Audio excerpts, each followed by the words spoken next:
बहुत समय पहले की बात है। एक राज्य में एक राजा राज्य करता था। उसकी 12 पुत्रियां थी। सभी बहुत सुंदर थी।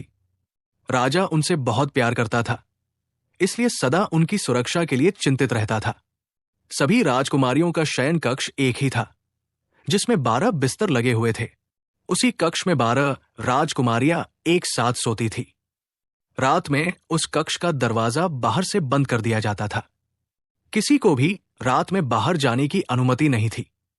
इसके बावजूद हैरानी की बात यह थी कि सुबह उठने के बाद सभी राजकुमारियों के जूते फटे हुए होते थे।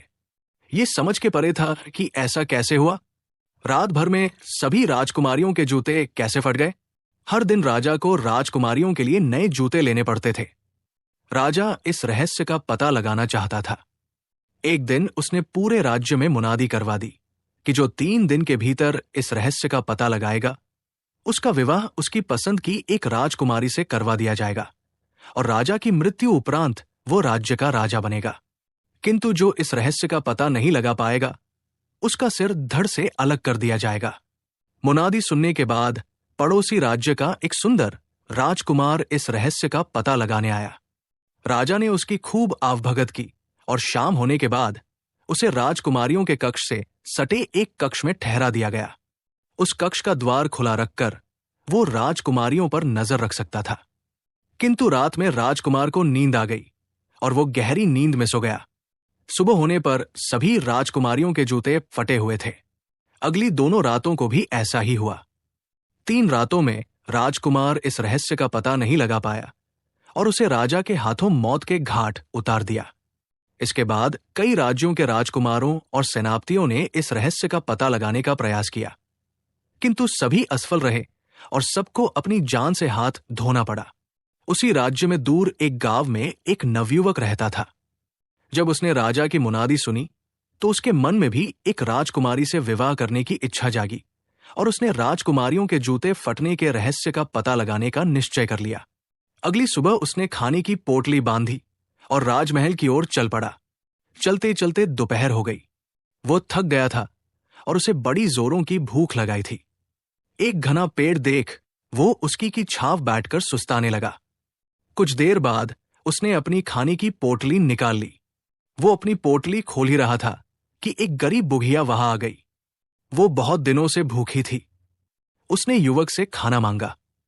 गरीब बुढ़िया को देख युवक ने अपनी खाने की पोटली बुढ़िया को दे दी। बुढ़िया बहुत प्रसन्न हुई और युवक को बहुत आशीर्वाद दिया। फिर उससे पूछा कि वो कहाँ जा रहा है। युवक ने पूरी बात उसे बता दी। पूरी बात जानकर बुढ़िया ने अपने झोले में से एक टोपी निकाली और उसे युवक को देते हुए कहा, ये जादुई टोपी है। इसे पहनने के बाद तुम अदृश्य हो जाओगे। इसे रख लो, हो सकता है ये तुम्हारे कुछ काम आए। और हाँ, मेरी एक बात याद रखना, यदि 12 राजकुमारियों में से कोई भी तुम्हें खाने या पीने को कुछ दे तो उसे मत खाना या मत पीना। जादुई टोपी लेकर युवक महल की ओर चल पड़ा। जब वो महल पहुंचा तब तक शाम ढल चुकी थी। राजा से मिलकर उसने उन्हें अपने आने का प्रयोजन बताया। राजा ने उसके रहने की व्यवस्था राजकुमारियों के कक्ष के समीप एक कक्ष में करवा दी। रात में अपने कक्ष में बैठकर वो राजकुमारियों के रहस्य का पता लगाने की योजना बना ही रहा था कि सबसे बड़ी राजकुमारी शरबत का गिलास लेकर युवक के पास आई और उसे देने लगी। इतनी सुंदर राजकुमारी के हाथों शरबत पाकर युवक बहुत खुश हुआ और बुढ़िया की बताई बात भूल गया। शरबत पीकर वो नींद के आगोश में सामने लगा और कुछ ही देर में गहरी नींद में सो गया। सुबह जब वो जागा तो उसे राज दरबार में बुलाया गया। वहां सभी राजकुमारियां भी मौजूद थी। उसने देखा सबके जूते फटे हुए हैं। राजा ने उसे स्मरण करवाया कि अब उसके पास मात्र 2 रातें बची हुई हैं। वो चिंतित हो उठा और उसने तय किया कि आज वो पूरी रात जागेगा और जादुई टोपी पहनकर राजकुमारियों के कक्ष में जाएगा। रात हुई और इस बार सबसे छोटी राजकुमारी शरबत लेकर युवक के पास आई। इस बार भी युवक बुढ़िया की कही गई बात भूल गया। शरबत पीकर उसे फिर से नींद आने लगी और वो गहरी नींद में सो गया। सुबह उठने के बाद उसे अपनी गलती का एहसास हुआ। अब तीसरी और आखिरी रात बाकी थी। राजा ने उसे फिर से राजदरबार में बुलाकर स्मरण करवाया कि आज रात उसे किसी भी हाल में राजकुमारियों के जूतों के फटने के रहस्य पता लगाना है, अन्यथा उसकी मौत निश्चित है। उस रात युवक सावधान था। जब एक राजकुमारी शरबत लेकर उसके पास आई तो उसने शरबत अपने हाथों में ले लिया, किंतु राजकुमारी के जाने के बाद उसने उसे पीने के बजाय फेंक दिया। इस बार वो सोया नहीं बल्कि जागता रहा।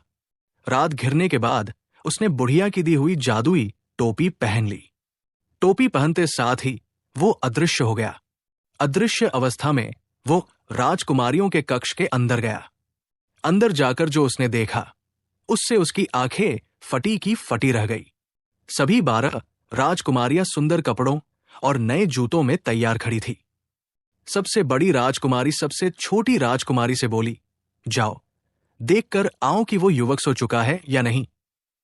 छोटी राजकुमारी कक्ष से बाहर निकली और युवक के कक्ष के बाहर दीवार से कान लगाकर खड़ी हो गई।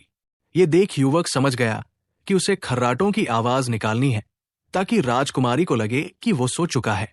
वो अदृश्य अवस्था में खर्राटों की आवाज निकालने लगा, जिसे सुन राजकुमारी निश्चिंत हो गई और अपने कक्ष में जाकर सबको युवक के सो जाने की जानकारी दी। तब सभी राजकुमारियों ने मिलकर एक बिस्तर को खिसकाया और फिर बड़ी राजकुमारी ने 3 बार ताली बजाई। 3 ताली बजाते ही जहां पहले बिस्तर रखा था वहां एक गुप्त रास्ता खुल गया। एक एक करके सभी राजकुमारियां वहां से बाहर जाने लगी। आश्चर्यचकित युवक भी उनके पीछे पीछे जाने लगा। उसने देखा कि गुप्त रास्ते में नीचे की ओर जाती सो सीढ़ियां बनी हुई है। सीढ़ियां उतरने के बाद सभी राजकुमारियां एक जंगल में पहुंच गई। वहां सुंदर पेड़ लगे हुए थे जिनकी डालियां सुनहरी थी। युवक ने एक सुनहरी डाली तोड़ ली और राजकुमारियों के पीछे चलता रहा। जंगल पार कर सभी राजकुमारियां एक झील के किनारे पहुंची। झील में हंस के आकार की 12 नाव थी, जिसमें 12 राजकुमार बैठकर राजकुमारियों की प्रतीक्षा कर रहे थे। सभी राजकुमारियां एक एक नाव में राजकुमारों के साथ बैठ गई। युवक अंतिम नाव में बैठा, जिसमें सबसे छोटी राजकुमारी जाकर बैठी थी। सभी नाव नदी के पार जाने लगी। जिस नाव में युवक बैठा था उसमें बैठी राजकुमारी को यह एहसास हुआ कि आज नाव कुछ भारी है, मानो कोई और भी उसमें बैठा हो। ये बात उसने पास ही की नाव में जा रही सबसे बड़ी राजकुमारी से कही तो बड़ी राजकुमारी ने उसे झिड़क दिया। नदी पार करने के बाद सभी एक रोशनी से जगमगाते सुंदर महल में पहुंचे। महल से मधुर संगीत की स्वरलहरी सुनाई दे रही थी। युवक ने एक खिड़की से महल के भीतर झांक कर देखा तो पाया वहां कई युवक और युवतियां नृत्य कर रहे हैं।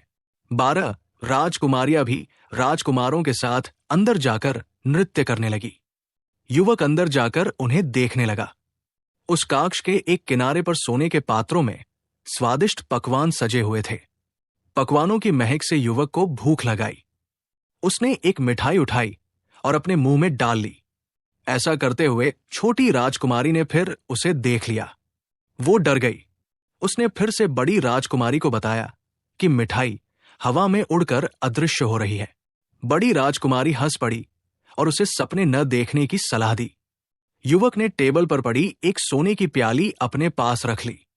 सभी राजकुमारियां रात भर नृत्य करती रही, जिसके कारण उनके जूते फट गए। जैसे ही भोर होने का समय आया, सभी नाव में बैठकर नदी पार कर, जंगलों से गुजरकर और सीढ़ियों से चढ़कर वापस अपने शयन कक्ष में पहुंच गई। युवक भी उनके पीछे पीछे वापस आ गया।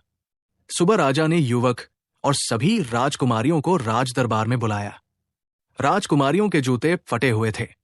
राजा ने युवक से कहा, नौजवान, आज तुम्हारी मियाद खत्म हुई। क्या तुम राजकुमारियों के जूते फटने का रहस्य पता कर पाए? जी महाराज, युवक ने प्रसन्नता से कहा और राजा को पूरी बात बता दी। पहले तो राजा को विश्वास नहीं हुआ, किंतु जब युवक ने पेड़ से तोड़ी गई सुनहरी डाली और महल से उठाई सोने की प्याली दिखाई तो राजा को उस पर विश्वास हो गया। पूछने पर सभी राजकुमारियों ने भी रात में गुप्त द्वार से बाहर जाने की बात मान ली। युवक ने राजकुमारियों के जूते फटने के रहस्य का पता लगा लिया था।